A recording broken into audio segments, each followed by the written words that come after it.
음. 한 주간도 촬영하셨죠? 오늘은 이스라엘 인사 한번 해보도록 하겠습니다. 히브리인들은 인사, 우리는 안녕하세요, 안녕 이런 식의 인사를 하죠. 그런데 그 사람들은 샬롬, 샬롬 합니다. 샬롬, 너 평안해? 샬롬, 나도 평안해. 이렇게 합니다. 샬롬, 샬롬. 우리 한번 같이 한번 해보십시다. 샬롬, 샬롬. 네.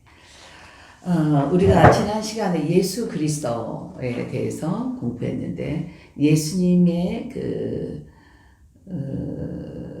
삼직이 있는데, 제사장직, 선지자직, 왕직이 있다고 말씀드렸습니다. 예수님이 우리를 대신해서 우리의 모든 죄를 지시고, 우리의 저주의 모든 걸 다 담당하시고, 하나님 앞에 우리와 하나님을 다시 화목시켜 주시는 중보자 역할을 하셨다는 거예요. 제사장직 모든 죄 문제를 해결해 주셨습니다. 그리고 지금은 부활승천하셔서 천국 하나님 우편에 계십니다. 이 땅에 계실 동안 선지자직을 행하셨는데, 아버지의 뜻을, 아버지의 의도를, 아버지의 원하신 바를 우리에게 가르쳐 주셨습니다. 그리고 왕으로서 우리를 통치하고 다스려 주셨는데, 이제 올라가시고 천국으로 하나님 우편에 올라 자정하시면서 우리에게 당신이 행하셨던 제사장직, 선지자직, 왕직을 우리에게 위임하고 가셨습니다. 이제는 만인의 대제사장이 되어서, 나도 이제 제사장이 되어서, 내가 선지자가 되어서, 내가 왕이 되어서 이것을 주님을 대신해서 이 땅에서 내가 위임받은 이 일을 실천하셔야 된다는 거예요. 내가 왕으로서, 선지자로서, 또 제사장으로서 늘 주님이 나에게 명령하신 것들을 지금도 주님이 내가 이것들을 어떻게 수행하나 보고 계세요. 듣고 계세요. 알고 계세요. 늘 이 세 가지를 염두에 두고 오늘 하루도 후회 없이 사시길 부탁합니다. 그 다음에 믿음을 우리가 공부할 때 여러 가지 6가지 믿음을 제가 말씀을 드렸습니다. 그러나 우리가 처음 시작은 천성적인 믿음이나 이성적인 믿음이나 감정적인 믿음이나 자기 믿음이나 마귀적인 믿음이나 복음적인 믿음으로 시작한다 할지라도 믿음의 결국은 모두 다 복음적인 믿음으로 성숙되어져야 한다 했습니다. 그럼 복음적인 믿음이 뭔가? 성경 66권대로 우리가 살아가는 것인데, 성경 66권을 이제 교회 얼마 오지 않은 새 가족이 다 모른다는 거예요. 우리 자신도 사실 성경 66권 속속들이 다 몰라요. 저도 몰라요. 그래서 복음적인 것을 제가 4가지 자를 드렸습니다. 첫 번째 자가 하나님께 영광. 인간의 본분은 하나님께 영광 드리는 거거든요. 그래서 어떠한 일을 행할 때에 이것이 하나님께 영광이 된가 안 된가 따져보고 하시라 그랬습니다. 영광이 되는 게 복음적인 믿음이기 때문입니다. 영광이 안 되면 과감하게 버리시라 했습니다. 두 번째는 영혼 구원. 다시 말하면 교회 성장. 교회가 성장해야, 사업이 성장해야, 성장하는 쪽이 영혼 구원을 하는 쪽이다. 이렇게 말씀드렸습니다. 그래서 영혼 구원에 유익하지 않은 것들은 복음적인 믿음이 아니고 1번부터 5번까지의 믿음이니까 버리라고 말씀드렸습니다. 세 번째는 주의종의 목회 의욕을 상승시키는 쪽이, 주의종의 목회 의욕을 올려주는 쪽이 복음적인 믿음이라 했습니다. 절대로 자기 믿음으로 주의종들 힘들게 하셔서는 안 된다고 말씀드렸습니다. 네 번째는 내가 행하고자 하는 일이 내 입장에서 하는 건가 타인의 입장에서 하는가. 주님은 철저하게 타인들을 살리기 위해서 오셨습니다. 종이 되셔서 섬기러 오셨습니다. 그래서 우리가 세상을 살아가는데 복음적인 믿음의 사람은 내 입장이 아닌 타인의 입장을 먼저 헤아리시는 것입니다. 가정에서도 아내는 남편의 입장을, 남편은 아내의 입장을 먼저 헤아리는 것이 복음적인 믿음의 삶이라고 말씀드렸습니다. 예, 그 다음에 8과에서 거듭남, 우리가 하나님이 우리를 창조해서 이 땅에 보내실 때는 아담과 하와를 산 영으로 만드셔서 이 땅에서 살게 하셨습니다. 그러나 인간에게 모든 에덴 동산의 모든 것을 임의로 다 갖도록 하나님이 허락하셨지만, 누리도록 허락하셨지만 딱 한 가지, 선과 악을 분별하는 선악과의 열매는 먹지 말라고 하셨습니다. 우리에게 주신 최초의 율법입니다. 최초의 계명입니다. 그런데 이 한 가지 지키지 못하고, 만약 네가 선악을 알게 하는 나무 열매를 범하면 점점 죽으리라, 반드시 죽는다고 하나님이 경고하셨음에도 마귀에게 유혹받아서 먹고 맙니다. 그래서 그 영이 하나님의 말씀하신 대로 죽었습니다. 죽고 나니까 그때부터는 이제 우리를, 내가 하나님과 한 가족이었는데 그 축복의 동산에서, 기쁨의 동산에서 쫓겨나고, 말씀의 울타리를 벗어나니까 쫓겨나죠. 그리고 쫓겨나서 인간에게 모진 고통이 시작됩니다. 근데 하나님은 사랑이시기 때문에 차마 그대로 두고 보실 수가 없습니다. 그래서 하나님이 다시 마지막 아담이 살려주는 영, 예수 그리스도를 이 땅에 보내셔서 살려주는 영을 내가 모셔드리면, 받아들이면, 거듭나면, 영접하면 내 영이 살아서 거듭난다 말씀드렸습니다. 영혼만 거듭난 게 아니라 전인적으로, 우리가 세가족 일과에서 배웠듯이 전인적인 깨어진 것들이, 망가진 것들이 회복되어지는, 살아나는 축복이 우리들에게 있다고 말씀드렸습니다. 그래서 영혼을 구원을 받았다 해도 하나님께 보증받지 못하면 취소될 수 있다고 했습니다. 왜냐하면 끝까지 천국 문턱에 이를 때까지 자기가 믿음을 지키면 구원받습니다. 성령 못 받아도 구원받습니다. 그러나 자기가 믿음을 끝까지 환난과 극한 핍박 가운데 믿음을 지키지 못하면 요즘 영상 예배를 통하여 믿음들이 많이 떨어져 가죠. 많이 해해져 가죠. 그래서 마지막 때에 주님이 오셔서 내가 올 때에 믿는 자를 보겠느냐 성경에 말씀하셨습니다. 그래서 이 믿음이 떨어지지 않도록, 믿음을 놔버리지 않도록 하나님께 보증을 받자는 거예요. 도장인자, 보증. 하나님이 꽝 도장을 찍어서 너는 내 거야 라고 하나님 인쳐주십니다. 요한계시록에도 보면 인침을 받은 자들은 해하지 못하도록, 하나님의 천사들을 통하여 해함받지 못하도록 하나님이 도우셨습니다. 적그리스도나 이런 것들에게 상함받지 못하도록 하나님이 지키십니다. 그래서 고린도 후서 1장 22절, 고린도 후서 5장 5절, 에베소서 1장 13절 14절을 보면 보증으로 성령을 주셨다 그랬습니다. 내가 먼저 천국 가더라도 남은 가족 보증 받도록 성령을 받는 데까지 이 세 가족을 섬기시기를 부탁합니다. 이 과정을 24가까지 하면 24가에서 특별한 수하면 모두 다 성령 받게 해줍니다. 제가 지금까지 이 사역을 하면서 성령 받지 못한 사람 딱 하나 봤습니다. 학교 교수였어요. 근데 이 사람이 그 강남에 있는 소망교회 출신이거든요. 근데 이 사람 방언의 교육을 잘못 받았더라고. 방언은 아주 핫발이 받을 필요도 없고 아주 핫발이 은사고 수준 낮은 거라고, 그가 교육이 잘못돼서 잘못 인식되어 있는 게, 그러니까 성령을 받으라고 아무래도 자기 마음에서 거부하는 거예요. 방언하는 거 거부하는 거예요. 그러니까 못 받는 거예요. 성령님은 굉장히 인격적인 신이기 때문에 인격이세요. 그래서 강제로 들어오지 않으세요. 환영하고 좋아하고 기뻐하고 모셔드릴 때 오신다는 거죠. 그래서 마지막 24가 할 때 제가 말씀드리겠지만 그들이 잘못 갖고 있는 선입견을 바꿔줘야 성령 받게 됩니다. 자, 오늘은 천국과 지역, 여러분 국가, 천국과 지역 보도록 하십시다. 천국과 지역을 공부하시면 유언장을 쓰셔야 됩니다. 유언장 미리 쓰기를 합니다.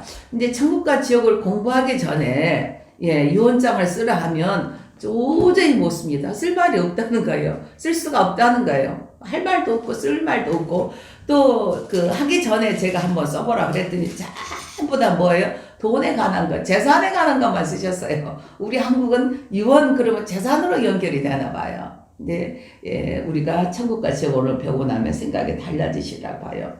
성경에서 구체적으로 천국과 지옥에 대해서 우리가 이렇게 잘 말씀해 주신 게 있는데, 사실은 우리가 신학적으로 엄밀히 말하면 천국과 지옥은 지금 죽어서 가는 게 아니고 지금 딱 죽으면 음부나 낙원으로 갑니다. 그리고 천국과 지옥은 백보자 심판 후에 흰 보좌에서 계시록에 보면 내가 심판받고 가는 것이 천국과 지옥이고, 지금 당장 가는 것은 천국 대기소 같은 음부와 낙원에 갑니다. 예수님이 우편 간도에게 오늘 네가 나와 함께 낙원에 이르리라 이렇게 말씀하셨습니다. 천국과 지옥에 대해서 가장 우리가 이해하기 쉽고 실감날 수 있는 게 누가복음 16장입니다. 성경 가지신 분 누가복음 16장을 펴보시기 바랍니다. 누가복음 16장 19절부터 우리가 한번 보도록 하십시다.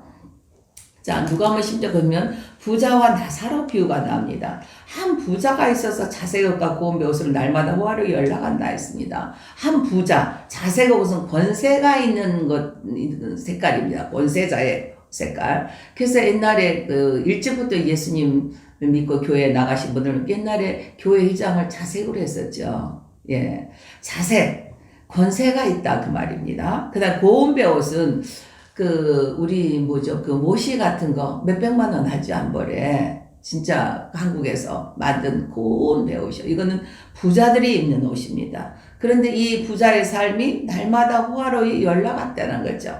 그리고 나사로라 이름하는 거지가 그 문 앞에서 날마다 모든 덥고 춥고 이 상처가 나가 몸에 해전제 상처가 나서 그 부자의 상에서 떨어지는 음식 쓰레기로 그가 배불리려 하며 살고 있고, 개들이 와서 그 헌데 상처를 핥으며 이렇게 살았어요.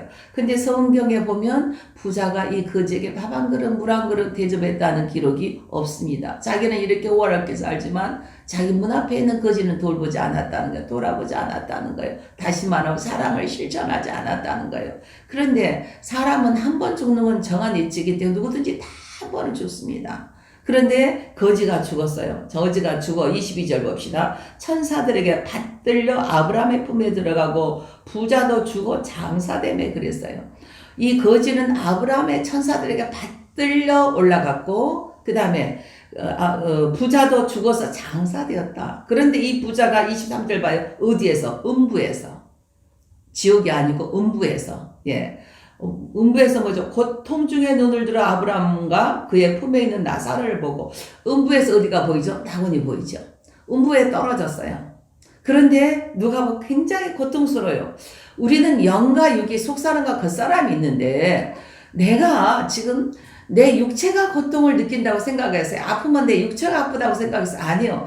영이 고통을 느끼는 거예요. 영과 육을 딱 죽은 게 뭐죠? 영과 육이 분리되는 거잖아요. 죽으면 이 시체는 태워도 잘라도 몰라요. 땅속에 묻어도 몰라요. 그런데 이 영이 느끼는 거예요, 고통을. 우리 착각하고 사셨죠? 영이 고통을 느낍니다. 죽어서 장사 지내서 음부에서 부자가 고통을 느끼는 거예요. 그리고 이렇게 보니까 어떠겠죠? 낙원에 누가 있어요? 자기 집에 거지가 아브라함의 품에 있어요. 근데 자기가 너무 고통스러운 거예요. 홀월 타는 유황불 못해서 너무너무 고통스러운 거예요. 물 한 방울만 혀에다 대줘도 자기가 살 것 같아요. 그래서 눈에 보이는 아브라함을 향하여 그가 외칩니다. 나를 긍휼히 여기사 나사로를 보내서 나사로 손가락 끝에 물 한 방울만 찍어서 내 혀에 서늘하게 해달라고 부탁합니다. 그러니까 죽어서 음부에 가도 소원이 있어요, 없어요? 있어요. 기도해야 못해요? 해요. 그런데 응답이 안 되는 거예요. 소원도 있고 기도도 하지만 응답이 안 되는 것이 음부예요. 그래서 내가 너무 고통스러우니까 물 한 방울만, 그러니까 음부는 어떤 곳이에요? 물 한 방울도 혀에다 넣을 수 없고 죽고 싶어서 죽어지지 않는 것이, 이미 죽음이, 사망이 이미 던져졌기 때문에 물 한 방울도 입에 넣을 수 없고 죽고 싶어서 죽어지지 않은 영원한 고통이라는 거예요. 이게 불신자들의 고통이에요.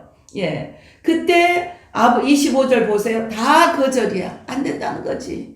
예, 우리가 너한테 갈 수도 없고 올 수도 없고 너는 살아서 얼마나 위로받고 떵떵거리고 살았냐. 그러나 이 거지 나사로는 얼마나 고통받고 살았느냐. 너고 왕래가 안 된다 그래요. 그러니까 부자가 생각하니까 자기 집에 있는 5 형제가 있거든. 나는 어쩌다 이곳에 왔지만 5 형제는 이곳에 오면 안 될 것 같아. 그래서 또 부탁하죠. 나사로를 세상에 보내서 나사로를 세상에 다시 한 번만 살려서 보내서 내 형제들에게 천국과 지옥이 있는 게 알려달라고 부탁합니다. 이것도 거절. 세상에 있는 복음 전도자들에게, 세상에 있는 선지자들에게 듣지 않으면 나사로를 살려서 보내도 안 믿는다는 거죠. 이것도 거절당해요. 여러분, 혹시 우리 여기 오신 분들은 다 예수 믿기 때문에, 예수님을 믿고 신앙을 가졌기 때문에 죽어서 우리는 천국에 갈 겁니다. 낙원에 갈 겁니다. 그런데 거기에서 내가 복음을 전해야 될 내 남편에게, 복음을 전해야 될 내 부모 형제에게 복음을 전하지 않았는데 내 부모 형제가 음부에 떨어져서 낙원에 있는 나를 보면 뭐라 하겠어요? 뭐라 하겠어요? 이 나쁜 년아, 이 나쁜 놈아, 진짜 천국과 지옥이 있다고 나한테 알려줬어야지 하고서 이를 뻑뻑 깔지 않겠어요? 슬피 울지 않겠어요? 성경에 보면 왜 바깥에 오던데 쫓겨나서 이를 뻑뻑 깔고 슬피 울까? 분해서 알려주지 않았어. 왜 알려주지 않았냐는 거죠. 혹시 여러분, 내가 음부에서 낙원에 있는 나를 보고 이럴 사람 있습니까? 이 사람이 내 전도 대상자인 거예요. 이 사람에게 복음을 알려줘야 되는 거예요. 알려주지 않으면 나쁜 년이요, 나쁜 놈이요, 알려줘야 되는 거예요. 영원히 음부에서 고통당할 내 부모 형제와 내 이웃들과 내 친구를 생각하시면서 유언장을 쓰시라는 거예요. 아셨습니까? 그럼 내가 살아생전에 유언장을 써놨어요. 그래서 내가 죽은 다음에 장례식에서 유언장을 저는 읽게 합니다. 읽어주게 합니다. 막 뒤집어지고 난리죠. 복음 받아들이지 않았던 후손들이요. 이 유언을 오늘 천국과 지옥을 공부하시고 반드시 기록하셔서 내 불신의 가족들이 보도록. 그러면 그건 어죠? 살아생전에 내가 해놓은 거니까 그가 구원받은 그 상급은 내 겁니다. 꼭 유언장들 기록해 주시기 부탁드립니다. 천국과 지옥 아래다가 유언장 쓰기라고 적어 놓으세요. 그리고 이 유언장은 젊은 사람들은 한 4, 5년에 한 번씩, 나이 먹은 사람 매년마다 유언장을 살다 보면 이렇게 고칠 게 있어요. 고칠 게 나오더라고요. 해마다 어떤 날을 정해서 유언장을 늘 수정하시면 내가 이제 처음에는 어설픈 유언장 했지만 죽을 때쯤 되면 아주 완벽한, 아주 잘 다듬어진 유언장이 될 겁니다. 꼭 그렇게 하셔서 아무데나 너무 또 자식들이 못 보니까 어디다가 우리 아무리 힘들어도 뭐 실비보험 하나쯤은 다 있으시죠? 돈이 될 만한 보험증서 위에 유언장을 가만히 넣어놓습니다. 기록할 수 없는 사람, 나는 글씨를 몰라서 기록을 못해요. 이런 노인분들 계시죠? 이런 분은 녹음 테이프에다가 녹음을 해드렸습니다. 그리고 돌아가신 후에 후손들에게 전달해주고 이렇게 했었는데 그렇게 하시기 바랍니다. 여러분은 그냥 기록해 놓으시기 바랍니다. 자, 천국과 지옥, 우리가 사후에 반드시 천국과 지옥이 있습니다. 반드시 있고 우리가 죽은 다음에 고린도후서 5장 10절에 보면 반드시 우리가 심판석에 서게 됩니다. 그 행위, 믿음이 아니라 행위, 어떻게 행동하고 살았느냐, 어떻게 행하고 살았느냐에 따라 행위 심판을 받습니다. 우리의 그 천국에 가면 책이 2권이 있는데, 생명록, 구원받은 사람들의 이름이 기록되어 생명록이 있고, 그 다음에 내 행위록, 또 다른 책이 있다라고 계시록에 말씀하시는, 내가 행한 모든 행위가 다 기록되어 있어서 내가 심판석 앞에 딱 설 때 그 행위로 심판받습니다. 얼마나 상을 줄까, 얼마나 벌을 줄까. 이러한 심판을 우리가 받게 된다는 거예요. 그렇다면 천국은 어떤 곳인가? 천국은 어떤 곳인가? 우리 크리스천들에게는 장소적으로 천국이 이미 만들어져 있어요. 이미 만들어지다. 그러나 계시록에 보면 의외로 천국이 넓지가 않아요. 크지가 않아요. 굉장히 충격받았어요. 너무 크지가 않기 때문에 굉장한 충격이었어요. 제대로 말씀대로 잘 믿으셔서 구원의 반열에 천국에 가시길 부탁드립니다. 천국은 하나님이 계신 집이에요. 하나님이 계신 곳. 거기 가서 얼굴과 얼굴을 대하여 하나님을 배웠고 예수님이 배울 거예요. 그 다음에 천국은 누가 가요? 준비된 사람. 이미 이 세상에 살 동안 내 육신의 장막집이 무너지면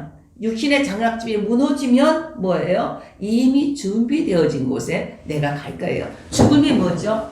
우리가 이 세상에 살 동안 이게 장막이잖아요. 장막 텐트. 이게 텐트잖아요. 이게 나요. 근데 이 텐트 안에 누가 있어요? 내가 살고 있잖아요. 사람이. 그럼 죽음은 뭐예요? 이 텐트가 물질이기 때문에 살다 보면 자꾸 수리보수할 것이 생기는 거예요. 낡아진다 그 말이에요. 그러니까 병원에 가서 약국에 가서 자꾸 수리보수한대. 그래도 한계가 있어. 어느 날 더 이상 수리보수가 안 돼. 의사들이 그랬죠. 우리 뼈가 가장 강한 110년까지 지탱이 되고 그 외에는 그물도 오래되면 그냥 기둥이 벽이 무너지듯이 우리 몸이 무너지게 돼 있다는 거예요. 그래서 이게 이제 무너지면 여기 사는 사람 어떻게 해요? 이사 가야 되잖아. 이사. 어디로? 사람이 손으로 지은 집이 아니고 하나님이 천사들을 통하여 지어놓은 천국집으로 이 사람 이사 가는 거예요. 이사. 이게 죽음이야. 이사. 그런데 이거하고 비교도 안 되는 길바닥이 순금이야. 길바닥이 순금바닥이라고. 문이 진주문이야. 어마어마하고 의리의리한 천국으로 이사가는 이게 죽음이요. 그러니까 크리스찬들은 죽으면 환영해야 돼. 세상을 승리하고 갔으니까. 천국에 갔으니까. 이게 죽음이요. 두려움이 없어. 빨리 죽은 게 복이야. 그런데 왜 남은 가족들 때문에 이들 믿음으로 세워놓지 못하면 세워놓고 가야 되는 거예요. 그러나 만약에 자살을 선택했다? 죽는 그 순간 지옥이야. 왜 자살하죠? 너무 고통스럽고 힘들고 살아갈 이유도 남지 않고 하니까 자살하는 거예요. 그런데 내가 자살하는 그 순간 지금까지 살아온 고통과 비교도 안 되는 유황불이 펄펄 뿜는 영원히 빠져나올 수 없는 그곳으로 곧바로 떨어지는 거예요. 그래서 절대로 우리 크리스찬들 자살하시면 안 돼요. 어떤 일이 있어도 고통스러우니까 자살했는데 죽고 나면 그 고통보다 비교도 안 되는 정말 영원한 고통이 계속되기 때문에 절대로 자살은 선택하시면 안 되고 자살은 막아주셔야 되는 거예요. 죽음이 뭐예요? 더 좋은 집으로 이사 가는 거예요. 더 좋은 집으로 이사. 두려울 것이 없어. 행복해. 아주 행복해. 우리가 이것이 죽음이에요. 그래서 이러한 곳으로 다 같이 데리고 이사 가야 되잖아요. 그래서 우리가 전도해야 되는 거예요. 복음을 전해야 되는 거예요. 어떻게 해서라도 수단과 방법을 가리지 않고 전도하셔야 되는 거예요. 천국은 그런데 장막집이 무너지면 준비된 사람만 가. 예수 그리스도로 옷 입고 예수 그리스도로 성화되고 예수 그리스도로 준비된 사람만 가는 곳이 천국이에요. 천국은 안식처예요. 옛날 부자들이 쌍가마 타고 시집 갔어요. 쌍가마 속에도 근심이 있대요. 그런데 천국에는 근심이 없는 영원한 안식처가 천국입니다. 천국은 낙원이라고도 합니다. 자, 그대로 교재 읽으시면 됩니다. 말씀 찾아서 다 읽으시고요. 천국은 햇빛과 등불도 필요 없어요. 하나님의 빛으로, 하나님의 광명으로 거기서 우리가 영원히 하나님 보좌에서 생명수강이 쫙 흐르고 생명수강 그 옆에는 12실과를 맺는 생명과가 열려있고 하나님께 예배하고 하나님을 찬양하며 우리가 거기서 살 거예요. 그때는 우리가 부활의 몸을 입고 이제 뒤에 가서 배우겠지만 부활의 몸을 입고 갈 거예요. 불신자도 부활하고 믿는 사람도 부활해요. 그러나 믿는 사람은 천국 가서 영원히 영생 누리려고 부활해요. 그러나 안 믿는 사람들이 영원히 불구덩이에 가서 고통받으라고 벌 받으려고 그들이 부활하는 거예요. 완전히 질적으로 다르죠. 지옥 그대로 읽고 설명해 주시면 됩니다. 그 다음 악인이 가는 곳은요 어디로 가요? 영원한 불구덩이로 가니까 절대로 이곳에 가족들 들어가게 하면 안 되십니다. 그 다음에 지옥에 들어갈 자 말씀 그대로 읽고 설명해 주시면 됩니다. 조금 실감 날지 모르겠습니다. 내가 눈이 하나가 고장나서 안 보이는 외눈팔이라고 생각해 봐요. 그 외눈으로 평생을 살아요. 내 팔이 하나가 없어서 외팔로 평생을 살아요. 내 다리가 하나 없어서 평생을 외다리로 살아요. 이것보다 더 고통스러운 것이 지옥이에요. 그래서 네 눈이 죄짓고 너를 지옥으로 끌고 가고, 네 손이 자꾸 죄져서 너를 지옥으로 끌고 가고, 네 다리가 지옥으로 자꾸 끌어가 너를 죄짓게 하면 차라리 눈 하나 빼버리고 팔 하나 잘라버리고 다리 하나 잘라버리고 살더라도 천국으로 와야 된다라고 성경은 말씀하십니다. 이보다 더 고통스러운 것이 외눈과 외팔이와 외다리 인생보다 더 고통스러운 것이 지옥입니다. 절대로 가족들에게 복음 전하시기 바랍니다. 자, 천국은 이제 대화 시간 보면 당신 지금 천국 갈 자신이 있습니까? 물어봐요. 그러면 대개 사람들은 자신이 있습니다 라기보다는 뭐라고 그래요? 자신이 없대. 그럼 왜 자신이 없니? 그러면 내가 한 게 없다는 거예요. 하나님 앞에 한 게 없고 세상에 한 게 없고 내가 뭐 선한 일을 한 게 선한 구석이 없다는 거야. 그래서 내가 지옥에 갈 자신이 없다라고 거의 대부분의 사람들이 말을 합니다. 그러면 왜 그러냐는 거예요. 왜? 우리가 구원은 천국 가는 것은 내 행위로 가는 거 아닙니다. 믿음으로 갑니다. 예수님 때문에 갑니다. 예수님이 내 의인이 가는 그 천국을 내 모든 죄를 다 담당하셔서 해결해 주셨기 때문에 내가 천국 가는 겁니다. 그래도 어떤 사람 자신이 없다 한 사람 있어. 그러면 제가 십자가의 오른편 강도를 내가 이야기해 줍니다. 강도가 뭐 했어? 강도질 하다가 이제 용서받지 못하고 사형당하는 거야. 사형. 사형틀에 매였어요. 오른편 강도가. 강도질만 하다가. 그런데 마지막 순간에 예수님 자기를 도와달라는 거예요. 예수님께. 그러니까 예수님이 뭐라 합니까? 너 오늘 나와 함께 낙원에 이르리라. 죽기 직전에 구원받아서. 이런 행운이 어디 있어요? 그렇다면 자기 행위가 없어서, 행위가 해놓은 게 없어서, 하나님과 드러낼 게 없어서 나는 못 갈 것 같아 한 사람에게 저는 강도 이야기해요. 너 강도보다 낫지 않냐? 넌 강도질 안 했지 않냐? 죽을 죄 지었고 네가 지금 사형 직전 아니지 않냐? 예수님 때문에 가는 거란다. 그런 강도도 예수님 때문에 갔단다. 예수님을 받아들이면, 영접하면, 예수님을 내 주인으로 인정하면, 내 인생의 꽃으로 영접하면 가는 거란다. 그래서 구원은 내 공로로 가는 거 아니에요. 예수님의 공로로, 믿음으로 갑니다. 이 십자가의 도를 믿는 순간 나는 갑니다. 천국에 갑니다. 이거 확실하게 해주시기 바랍니다. 그러면 천국이 이 세상보다 훨씬 좋잖아요. 이 공부를 말씀을 찾아 하다 보면 너무너무 좋아요. 그런데 내가 지금 죽게 되면 어떡합니까? 사람들이 더 살고 싶어해. 어떤 사람 죽음 앞에 공포를 느낀 사람도 있어. 할렐루야 주님 감사합니다 가는 사람도 있지만 공포를 느낀 사람도 있어요. 왜 그래요? 이러냐잖아. 천국이 더 좋은데 왜 더 살려고 그래? 저도 천국이 더 좋은데 암 수술 3번이나 하면서 살려고 발버둥 치고 살았어요. 왜 그래요? 가족에 대한 염려가 제일 컸어요. 저는요. 아이들이 이제 유치원 다 학교도 들어가기 전에 어린 아이들인데 가족에 대한 염려 때문에 내가 가면 저 애들을 어떻게 할까? 내가 가면 목사님 어떻게 목회를 하실까? 내가 더 살아서 아직은 가족을 섬겨야 되겠다라는 이런 사명감 때문에 제가 가족에 대한 염려 때문에 생명을 더 구했었습니다. 그 다음에 세상이 너무 좋아.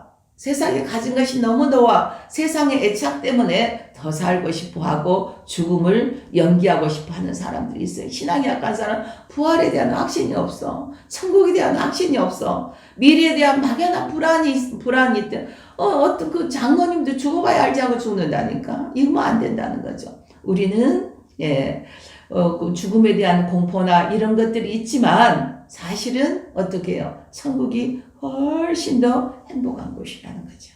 그 다음에 반드시 그 유언을 적도록 미리 써놓도록 하십니다. 시가 교회의 의미와 본질 보십니다. 교회의 의미와 본질. 교회는 건물의 교회가 있고 믿는 사람들이 모여서 예배하는 거, 이것도 교회라고 합니다. 그러니까 건물의 교회는 개교회 이렇게 말합니다. 그 다음 믿는 사람들이 모여서 예배하는 그 모임, 이거는 우주적인 교회라고 합니다. 근데 우리 사람들은 보통 어떻게 개교회, 교회 그러면 건물의 교회만 생각하고 내 교회만 생각해요. 그러나 우주적인 교회, 에클레시아, 하나님, 에클레시아는 뭐예요? 눈에 보이는 교회도 있고 눈에 보이지 않은 교회도 있고 칼에다. 눈에 보이는 교회 해중, 눈에 보이는 교회. 이렇게 두 가지 의미가 다 들어 있습니다. 그러면 교회 안에서 고린도전서 12장 27절 한번 같이 읽어보세요. 찾아오셨죠? 너희는 그리스도의 몸이요 지체의 각 부분이라. 우리는 교회 안에서 어느 한 지체라는 거예요. 어느 한 지체. 그러면 교회 안에서 내 지체가 뭔가 오늘 공부가 끝나면 우리가 한번 찾아보도록 하겠습니다. 자, 교회 이제 주일 학생들에게 교회 한번 그려볼래? 그러면 교회를 어떻게 그려요? 되게 교회를 이렇게 그립니다. 이렇게 교회를 이렇게 그려야 됩니다. 이제 여기는 뭐 벽돌이 있고 이렇게 교회를 그려야 되는데 교회의 머리는 예수 그리스도가 교회의 머리이십니다. 나는 이 교회 안에 어떤 한 지체라는 거예요. 한 지체. 예수 그리스도가 교회의 머리고 모든 만물은 다 예수님의 발 앞에 복종되어야 되는 거예요. 내 취미도, 내 기분도, 내 자존심도, 내 물질도, 내 시간도 모두 다 이 예수님 발 앞에 복종되어지는 게 바른 교회가 아닙니다. 이게 바른 교회가 아니고 이제 내가 예를 들어서 나는 여기 예를 들어서 이 마지막 벽돌이 나다. 그러면 나 하나쯤 빠져나간 거 별거 없는 것 같죠. 빠져나가도 그물 지탱해. 근데 시간이 흐르면서 그물이 기울어지는 거예요. 그래서 절대로 나 하나쯤이 아니라 나 하나가 교회 안에서 굉장히 중요한 존재예요. 굉장히 중요한 존재. 어떤 사람이 오면 막 그 분쟁이 나는 사람 있죠. 분쟁이 일으키는 사람. 그 사람, 아이고, 저 교회 좀 안 왔으면 좋겠어. 그러시는 분 좀 있어요? 그 사람도 필요해. 그 사람을 가만히 보면 바른 말만 해. 그 사람 때문에 우리가 엎드려 기도하게 되고, 그 사람 때문에 내가 하나님 앞에 합당치 못한 분들을 제거하게 되고, 다 필요해. 우리 몸에 머리가 예수님이시고, 우리는 그 지체잖아요. 그러면 우리 몸에 손톱, 발톱까지 다 필요해. 우리 새끼 발톱, 잘 살인지 발톱인지도 모르고, 잘 자르기도 힘들고 힘들잖아. 근데 그것도 필요해. 이 발톱이 없으면 우리가 땅을 산에서 내려갈 때 이게 안 되는 굴러버리는 거죠. 이게 브레이크 역할을 잡아주는 거죠. 그래서 우리 몸에 모든 것이 다 필요해. 옛날에 맹장 필요 없다고 배 10개 있으면 그냥 성성한 거 다 잘라냈잖아요. 맹장 수술한 사람 우주여행 못 간다는 거 사실 아시죠?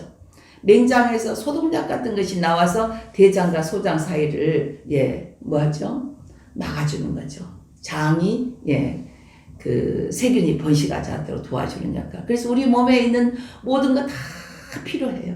교회에 있는 모든 성도 다 필요한 고마운 지체들이라는 거죠.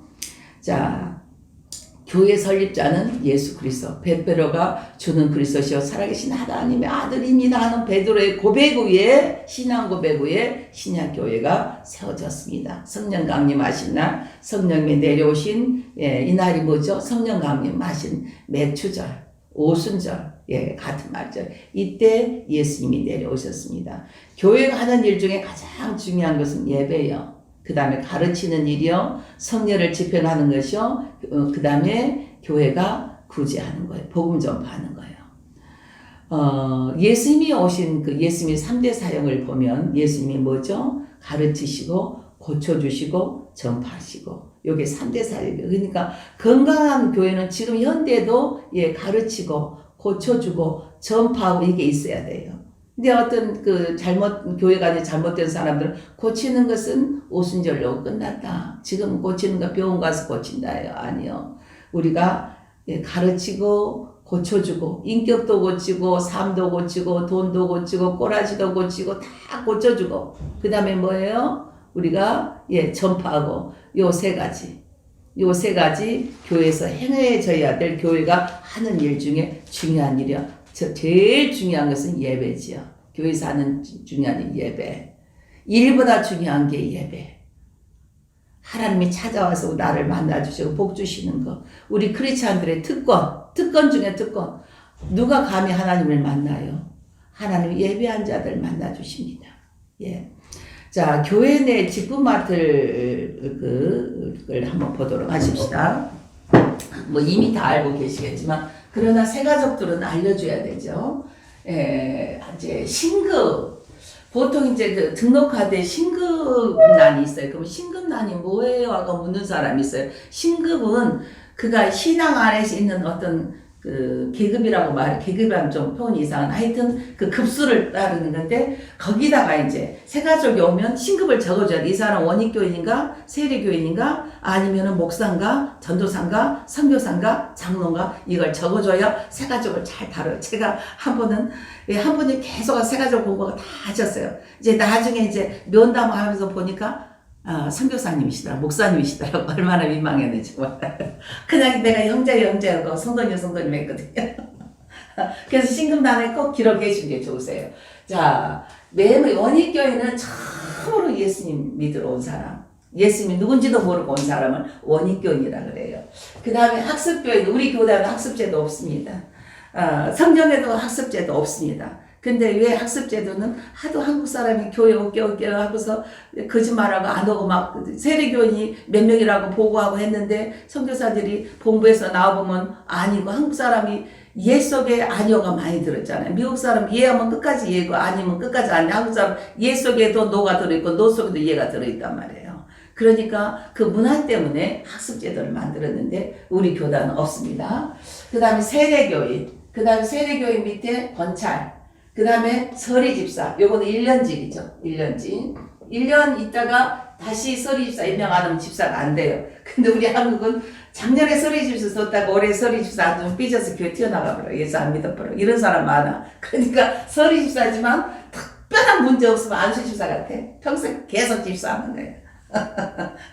우리 한국 이게 좀 문제죠. 그래서 집사의 질들이 좀 떨어지는 거죠. 그 다음에 이거는 이제 해마다 달라지죠. 항존직은 한 번 받으면 특별한 흠이 없는 날, 성경에 말씀하시는 흠이 없는 날 계속 안수집사요. 장로 되기 전까지. 권사, 장로, 전도사, 목사는 항존직이다. 끝까지 한 번 받으면 끝까지 그 직책을 유지한다는 것입니다. 자, 그 다음에 교단마다 약간씩 다르긴 하지만 목사 보면 목사의 종류가 많아요. 공로 목사, 원로 목사, 협동 목사, 기관 목사, 뭐 선목, 원목 이런 것, 직장에 뭐 사목 이런 것들 말하죠. 담임 목사, 부목사, 당회장. 네, 여러 가지 이들이 있는데 교단마다 이거는 헌법에 제시된 게 달라요. 그러나 목사들에게 주어지는 강도권이요. 말씀을 손발 속에 치리권, 성도들 치리할 수 있는 거, 예, 이게 이제 가장 큰데 우리가 이 구조를 보면 목사는 개교회에서 인사이동을 하고 개교회에서 임직하고 하는 게 아니라 이건 지방회에서 해요. 지방에서 하는 것은 장로하고 전도사, 목사는 지방에서 합니다. 지방에서. 예, 그런데 특별히 이제 여기 문제가, 요즘에 이제 현대 문제가 많이 되는 게 이혼 경력이 있으면 안 되세요. 근데 이제 군소교단들 보면 이혼해도 막 주고 하는데 이거 우리 헌법에서 우리 금지돼 있어요. 돌아가신 신성월 목사님이 생각나는데, 네, 이분이 결혼 전에, 예수 믿기 전에 이혼 경력이 있어 우리 교단에서 목사한테 못 받으셨어요. 그래서 일본 가서 받고 오셨었거든요. 그래서 절대로 앞으로 이런 거 하려면 이혼 경력 가지시면 안 되세요. 네, 끝까지 가정을 다스리지 못하면 안 되기 때문에. 그러나 이혼해도 목사를 주는 케이스가 있죠. 그거는 여자 목사들. 예수 믿는 것 때문에, 사역하는 것 때문에 남편에게 이혼당한 여자들은 목사 한 수 주는 특별한 케이스가 있습니다. 예.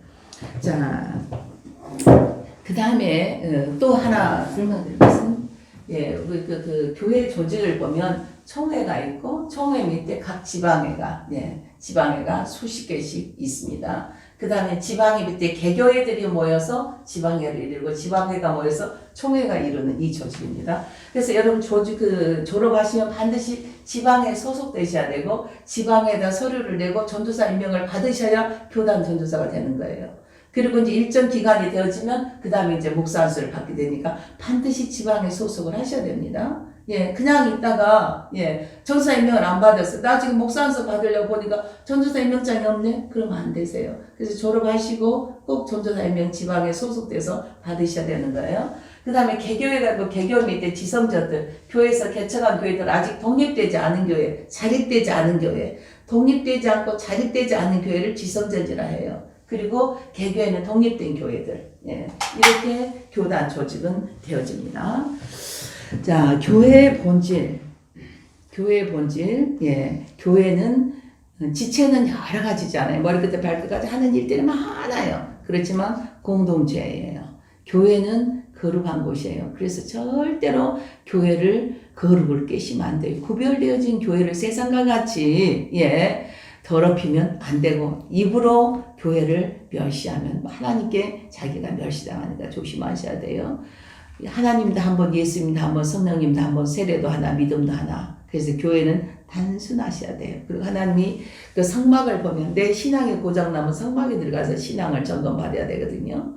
그러니까 성막을 보면 예 정말 말해주고 가르쳐줄 거 많은데 시간이 없다. 성막을 보면 제일 바깥에 뜰에 예 울타리로 예 세마포를 쳐서 하나 되게 해놨어. 이 말은 뭐죠? 하나님이 너희는 하나다. 하나 되게 한 거 힘써 지켜라. 교회 쪼개시면 안 돼요. 어떤 경우도 교회를 쪼개 나가시면 안 돼요. 특별히 우리 주의 종들. 교회는 하나여야 돼. 교회를 쪼개시면 안 돼. 하나님이 싫어하세요. 교회는 하나. 단순하셔야 돼요. 자, 그 다음에 대화의 시간은 그대로 초대교회 특징 사도행전 2장 그 42절, 47절 쭉 보시면서 설명하시면 됩니다. 사도의 가르침을 받는 게 먼저입니다. 예, 초대교회 특징은 뭐 사도의 가르침을 받고 서로 교제하고 기도하기 힘쓰고 하니까 기사의 표적이 많이 나타나서 사람들의 칭찬을 받아요. 그리고 모든 제사는 유무상통했다는 거.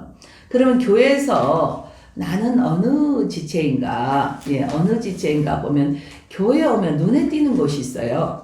예, 교회에 오면 이렇게 눈에 띄는 곳이 있거든요. 예를 들어서, 예, 교회에 오는데, 아, 여기는 인사를 참 잘한다, 상냥하다. 근데 무슨 교회가 이래? 인사도 안 하고, 남보도 하고. 이러고는 그 사람에게, 교인들을 영접하고 맞이할 달란트가 있어서 그래요. 그러니까 눈에 띄는 것도 있지만 내가 좀 신경질 나려고 짜증 나려고 하는 것이 있어요. 그리고 내가 예, 그 뭐죠? 마음에 늘 소원이 일어나는 것이 있어요. 그 빌립보서에 보면 내가 마음에 막 소원이 일어나는 것. 어떤 분은 그래. 아, 성가대 너무 멋있다. 혹시 내 자리 나 앉힐 수 있을까? 끝까지 이러셨다는 26주 공부하는데 끝까지 그 생각에 그를 점령했다는. 끝나자마자 성가대 넣어줬더니 너무 행복하세요. 그 교회 주방에 갔는데 설거지가 이렇게 몰렸는데 아무렇지도 않아요. 근데 아유 그 그릇이 뭐야 이렇게 눈에 띄는 사람 있어요. 그럼 그 사람이 그것의 지체라는 거예요. 그런데 이 교회를 공부하지 않은 사람 보면 무슨 교회가 이래 하고 입으로 막 퍼대죠. 아이고 교회 화장실 이렇게 더러워 입으로 퍼대죠. 아니요. 더러우면 하나님 나한테 하라고 보여주신 거예요. 나에게 소원을 주셨어요. 하세요. 집에 들어가서 어떡하죠? 현관에 딱 들어오면 신발이 난리 쳤어. 화가 나요. 그건 누가 정리해야 돼? 내가 해야 되는 거야. 다른 사람은 난리가 쪄졌어도 아무렇지도 않아. 그 사람은 그 지체가 달란트가 아니다 그 말이에요. 설거지통에 갔는데 설거지가 엉망이에요. 다른 사람 아무렇지도 않은데 나만 화가 나. 그건 내 사명이라 그 말이에요. 교회도 똑같이. 이렇게 해서 자기 지체를 찾으시는데 뒤에 가서 다시 이거는 구체적으로 할 거니까 그냥 넘어갑니다. 그 다음 율법과 은혜의 차이점 보십시다. 율법과 11과 율법과 은혜의 차이점. 네. 자, 율법과 은혜의 차이점.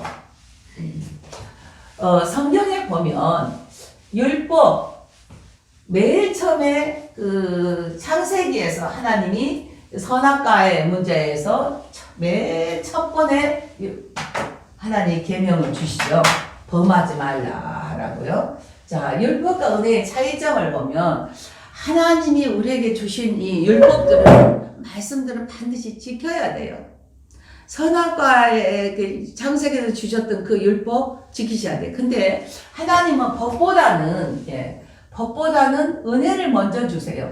예, 은혜를 먼저 주시는데 은혜 창세기에서 보세요. 에덴 동산의 모든 건 내가 너에게 줄게. 네가 다 가져. 은혜를 먼저 주시죠. 그렇지만 요거 하나만 지켜. 법을 정해주시죠. 그러나 하나님이 정해주신 법은 뭐죠? 반드시 지켜야 돼요. 하나님은 공의로우신 분이기 때문에 정확하게 판단하시는 거죠. 정확하게. 내가 슬그머니 해도 하나님은 정확하게 보고 듣고 알고 계셔. 하나님은 공의로우신 분이기 때문에 이 공의 앞에 내가 적발되면 반드시 심판을 받아요. 그래서 공의 앞에 적발되는 이게 뭐죠? 죄잖아. 이 죄의 삭은 뭐예요? 사망이야. 사망. 하나님 죽여야 되는 거야. 내가 하나님의 법을 어기면 나를 죽여야 돼. 나는 죽임당해야 돼. 이게 하나님의 법이에요. 그런데 하나님은 공의로우시지만 또 하나의 하나님의 법은 무슨 법이죠? 사랑. 하나님은 사랑이세요. 하나님은 공의의 분이시지만 또 사랑의 하나님이시라는 거죠. 그래서 사랑의 하나님은 우리를 어떻게 해요? 용서해 주셔야 돼요. 용서해 주셔야 되는 하나님은. 그래서 하나님의 사랑이시기 때문에 용서해 주셔야 하는 이것을 은혜다 이렇게 말해요. 하나님은 공의로우시기 때문에 죄에 싹서 사하게 우리를 죽여야 되는 거예요. 이거는 하나님의 공의의 하나님, 이거는 하나님의 법이에요. 그러니까 율법을 다 지킬 수 있어요? 다 못 지키면 죽여야 되는 거예요. 율법 앞에는 다 지키지 못한 법을 하나님 왜 줘서 우리를 죽게 만드는 거예요. 이거는 우리가 못 지켜요. 다만 내가 성경을 보면 내가 잘못 살았구나, 이게 죄구나, 이게 잘못되었구나 깨닫는 거야. 깨달아. 잘못이라고. 거울이야, 거울. 거울에 비춰보면 내가 좋은 것 잘못된 거 다 보여지잖아요. 거울이라는 거예요, 이거는. 그러니까 내가 하나님이 율법을 주신 이유는, 이 법을 주신 이유는 죄를 깨달으라고. 죄를 깨달으라고 주신 거지, 우리 하나님 기준에 맞게 지킬 수 있는 거 하나도 없어요. 어느 한 절, 나는 11절은 지키는데 아니요. 시간에 11절 드리세요? 내가 마신 공기에 11조 드리세요? 내가 먹는 밥에 11조 드리세요? 다만 내가 받는 수입, 돈의 11조를 11조의 상징으로 드려도 하나님이 드렸다고 여겨주시는 거지, 정확한 11조 우리 못 드리고 있어요. 사람들의 밥 얻어먹고 선물 주고 이거 다 드리세요? 못 드려요, 우리. 어느 계명 하나도 우리 못 드린다는 거예요. 그래서 하나님이 십자가에서 공의의 법도 지키시고 사랑의 법도 지키신 게 뭐예요? 십자가예요. 이걸 십자가의 도다 그래. 그래서 율법은 반드시 지켜야 돼. 그러니까 율법 안에 갇힌 사람들은 하나님이 무서워서 말씀을 지키는 거예요. 왜? 죽으니까, 혼나니까. 구약의 성도들이죠. 무서워서 지켜. 그런데 은혜 아래에 있는 사람들은 감사해서 지키는 거야. 용서해 주셨으니까 감사해. 똑같이 말씀을 지키고 행하고 살지만 질이 달라. 무서워서 지킨 놈하고 감사해서 지킨 놈하고. 무서워서 지킨 놈은 종이야. 종. 무서워서 쥐 눈치 보고. 그 다음에 사랑해서, 이건 자녀야. 자녀. 하나님의 자녀의 종이에요. 성도들이, 구역장들 그러지 잘해. 사모님 구역내비들이랑 문장 가는 어디 도망가면 되게 남편 사고 났대. 고소해서 그래. 요건 뭐야? 율법적인 신자예요. 율법적인 신자. 아니야.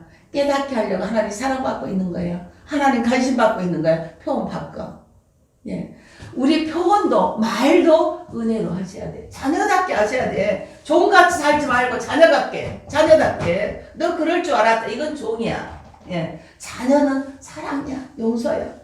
이것을 하나님이 십자가에서 단번에 율법과 은혜를 동시에 이루셨어요. 그러니까 율법과 은혜의 차이점 아시겠죠? 내가 받아야 되는데 안 받는 게 은혜야. 죗값을 받아야 되는데 안 받는 게 은혜라고. 이게 은혜야. 그 다음에 율법은 하나님이 정해놓은 법 반드시 지켜야 되는 거야. 못 지키면 죽는 거야. 이게 율법이에요. 그러나 못 지킬 법을 왜 주셨어요? 깨달으라고. 하나님 은혜를 깨닫고, 내가 죄인임을 깨닫고, 내가 연약한 것을 깨닫게 하려고 하나님이 나에게 율법과 은혜를 동시에 알게 하셨다는 거예요. 자, 율법과 은혜의 차이점, 학습 목표 우리 잠깐 보도록 하실까요? 율법은 죄를 깨닫게 함과 그리스도에게 인도하는 것임을 알게 한다. 로마서 3장 20절. 그러므로 율법의 행위로 그의 앞에 의롭다 하심을 얻을 육체가 없나니 율법으로는 죄를 깨달음이니라. 율법으로는 오직 내가 죄인이구나, 잘못 살았구나, 내가 하나님 앞에 혼나겠구나, 이걸 깨닫게 하는 거예요. 이걸 깨닫게 하는 거, 이게 율법이에요. 그러니까 율법 아래 있으면 내가 죽겠네, 이제 내가 죽겠네, 혼나겠네. 내가 혼나지 않으려면 어떻게 해? 혼나지 않으면 십자가 앞으로 들어오는 거지. 십자가 앞으로. 예수 안으로 쏙 들어오는 거야. 그러면 용서받아. 그러면 해결이 돼. 이게 은혜다 그 말이에요. 그러니까 율법은 뭐예요? 내가 예수 앞에 가도록 나를 이렇게 데려다주는 몽학 선생이란 말이에요. 몽학 선생. 모학 선생이다 그 말은 이스라엘의 선생이 두 가지가 있어요. 하나는 집에서 학교로 데려다주고 데려오는, 길을 데려다주고 데려오는 선생을 모학 선생이라 그러고, 랍비, 또 하나의 선생은 랍비, 이렇게 가르쳐주는 사람. 가르쳐주는 스승은 랍비라고 해요. 그런데 우리 유치원 선생님들은 두 가지 다 해. 한국 사람 똑똑해서. 모학 선생도 하고 랍비도 하고. 그렇죠? 자, 그러니까 율법은 예수 앞에 나를 데리고 가는 모학 선생 역할을 한다는 거예요. 그리고 이제 내가 예수 앞에 딱 들어가면 이제 뭐야? 아, 살았다. 다 용서받았다. 사랑하네. 그 하니까 이게 뭐예요? 은혜예요. 자녀가 누리는 축복. 이게 은혜다. 이렇게 말합니다. 이해되셨습니까? 율법과 은혜의 차이죠? 예수님만 믿고 영접하면 은혜 아래 우리가 들어오십니다. 자, 1번 율법이란 무엇을 말합니까? 라고 나와 있는데 한번 같이 읽어보십시다. 율법을 히브리어로 토라라고 하는데 이는 출애굽기 20장 1절부터 17절에는 십계명과 기타 다른 모든 계명을 말합니다. 36,500가지의 약속이 있습니다. 이스라엘 백성들은 율법에 복종하도록 요구되었습니다. 율법이 우리에게 요구하는 것은 종들에게 요구하는 것은 오직 뭐예요? 복종뿐이에요. 복종. 복종하지 않으면 복종하고 순종은 다르죠? 어떻게 다르죠? 복종은 내 마음에 들든 안 들든 해야 돼. 이게 복종이야. 군대 문화를 복종 문화라고 그러죠. 야, 너 라면 하나 사와. 그러면 돈 주세요. 그러면 딱이 맞아. 그냥 어떻게든 라면 사다 줘야 되는 거야. 이게 군대 문화예요. 복종 문화. 율법은 오직 우리에게 복종만 요구해. 복종하지 않으면 뭐죠? 내가 사망으로 가는 거야. 너 죽고 싶냐? 죽는 거예요. 복종 문화. 율법은 우리에게 요구하는 건 오직 복종뿐이에요. 이유도 없어. 아무 핑계도 없이 그냥 복종만 우리에게 요구하신다는 거예요. 그런데 100% 복종할 수 있어요? 복종하지 않으면 심판, 죽음의 심판, 너 죽어예요. 너 복종해? 안 되면 내가 심판받고 죽는 거예요. 이게 율법이에요. 그런데 이 무서운 법을 하나님이 주신 것은 뭐예요? 죄를 깨달으라고 주신 거예요. 갈라디아서 3장 24절 보면 이같이 율법이 우리를 그리스도에게로 인도하는 몽학 선생이 되어 우리로 하여금 믿음으로 말미암아 의롭다함을 얻게 하려 하심이라. 예수 앞에 데리고 가서 예수를 믿으면 내가 의로움을 받는 거예요. 죄 문제가 해결되는 거예요. 죽을 문제가 해결됐다 그 말이죠. 자, 두 번째 율법이 주어진 목적 보도록 하십시다. 율법은 우리가 죄를 범하였을 때 깨닫게 하게 해요. 이건 죄야.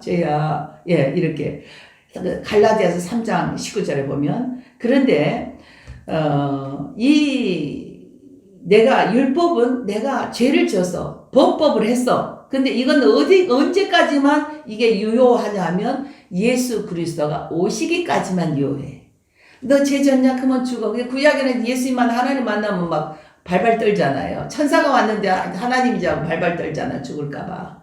죄인은 그분 만나면 직사에 죽기 때문이에요. 죄 문제가 해결 안 됐기 때문에. 그런데 예수님이 오셨어요.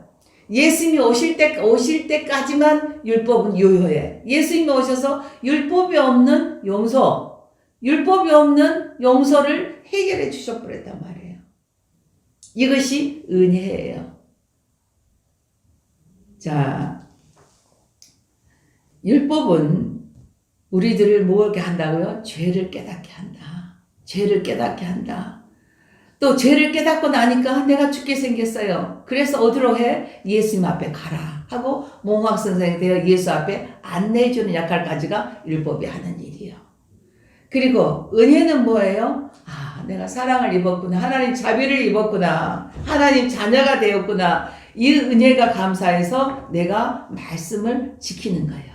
이 은혜가 너무 감사해서 이 사랑이 너무 커서 십자가에서 내 모든 죄를 담당해 주신 내 모든 저주를 담당해 주신 이 은혜가 너무 커서 내가 어떻게 해요? 이분의 원하는 삶을 사는 거예요. 이게 은혜예요. 이게 은혜다. 이게 예수 그리스도의 사랑이다. 그러면 은혜 아래 있는 사람은 어떻게 살아요? 은혜 아래서 예수님 안에 들어와서 내 은혜 아래 살아도 세상 유혹, 죄의 유혹, 사탄의 방해 있어요, 없어요? 있어요. 언제까지? 육체가 있을 동안은 있어요. 육체를 벗어버리면 끝나요. 그러니까 육체가 있을 동안 세상 유혹도 있고 죄의 유혹도 있고 사탄의 방해도 있고 여러 가지 많아요. 그런데 이런 것들 다 이겨져요? 안 이겨져요. 계속 실패해요. 반복 실패해요. 저도 오늘 새벽에 나 행한 것 죄뿐이니 얼마나 눈물이 나면서 이 찬양이 나오는지 깜깜한 밤에 핸드폰 불을 켜고 이 찬양 펴놓고 제가 얼마나 울며 불렀는지 나 행한 것 죄뿐인데 주님의 그 사랑이 주님의 보혈이 나를 정결케 하셨어요. 물로 태우고 물로 씻기고 불로 태우셔서 나를 정결케 해준 이 사랑이 너무 커서 새벽에 얼마나 울었는지 몰라요. 내가 행한 건 죄밖에 없어요. 근데 주님이 이 자리에 세워주셨어요. 너무 이 은혜가 큰 거예요. 어쩌면 이 새벽에 나 행한 건 죄뿐이니 이 단어 이 한 소절이 얼마나 나를 울렸는지 몰라요. 우리가 계속 이런 유혹 때문에 넘어져서 안 되니까 성령님을 나에게 붙여주셔서 이 성령님 붙잡고 성령님이 인도하는 대로 안내한 대로 너에게 말씀하신 대로 따라가라. 그럼 네가 살 수 있다라고 말씀하세요. 그래도 넘어져. 성령님 붙잡고 가도 성령님 무시하고 나 혼자 갔다 와도 그래도 넘어져. 이때는 빨리 고백이 필요해. 하나님 앞에 일러 하나님 막이라는 나를 또 이렇게 해서 내가 또 실패했어요라고 하나님 앞에 일르세요. 이렇게 해서 율법과 은혜 아래 진짜 율법을 안 사람은 은혜 아래 들어오게 돼 있고 정말 은혜를 안 사람은 감사해서 율법을 지키게 돼 있는 거예요. 그러니까 율법 은혜가 별개인 것 같지만 진짜 율법을 아는 사람은 진짜 은혜를 아는 사람은 이 두 가지를 한 번에 하게 됐다는 거예요. 최선을 다해서 감사해서 율법을 지키는 거예요. 내 생명의 은인이시잖아. 나를 살려주신 은인. 이 생명의 은인 앞에 율법을 감사해서 지키게 된다는 거예요. 아직도 무서워서 지키는 수준이라면 은혜 아래 들어오시기 부탁해요. 대화의 시간 보십시다. 대화의 시간. 율법이 당신에게 구하는 바가 무엇인지 말씀해 보세요. 오직 나에게 복종만 요구해요. 온전한 복종만 요구해요. 내가 다 복종이 안 되니까 나는 죄인인 거 알게 돼요. 죄인은 죽게 생겼으니까 누구 앞에 가요? 예수님 품에 우리가 들어가게 돼요. 예수님의 피가 우리를 맑게 씻기셔서 하나님 자녀의 자녀의 날마다 세워주신 이 은혜 아래 한 주간도 잘 살아가시기를 부탁합니다. 오늘 강의 여기까지 하겠습니다. 다음 주에는 12가 구원을 위한 순서, 그 다음에 13가 구원의 확신, 13가까지 마치면 나는 지금 죽어도 천국 갈 자신이 있어. 이게 확실해지는 거예요. 어떤 상황이 와도 천국은 반드시 내가 갈 수 있다는 믿음이 생기는 거예요. 그 다음에 13가, 그 다음에 14과 삼위일체 되신 하나님, 삼위일체 여기서 성부, 성자, 성령 하나님, 삼위의 하나에 공부하게 됩니다. 그리고 부록 2번. 13가가 끝나면 세례받을 자격을 줍니다. 왜? 구원의 확신이 있으니까. 천국 갈 수 있으니까. 이 사람은 이제 세례를 주게 됩니다. 이 세례가 뭐죠? 내 이름 석자를 하늘 생명록에 올리는 순간입니다. 내가 하늘 호적에 내 이름이 올라가는 순간이라 그 말이에요. 얼마나 대단한 날인지 몰라요. 그래서 세례받을 때는 굉장히 환영해 줍니다. 꽃다발을 갖다 안겨주고 엄청 환영해 주는 거예요. 그 이름 석자가 하늘에 생명록에 올라가는 날이니까. 그래서 부록 2번. 세례 거기 문답 한번 쭉 읽어보고 오시기 바랍니다. 3일째까지 이렇게 14가까지 공부할 테니까 미리 또 성경 찾아오시는 거 잊지 않으시기 부탁합니다. 한 주간 샬롬 하세요.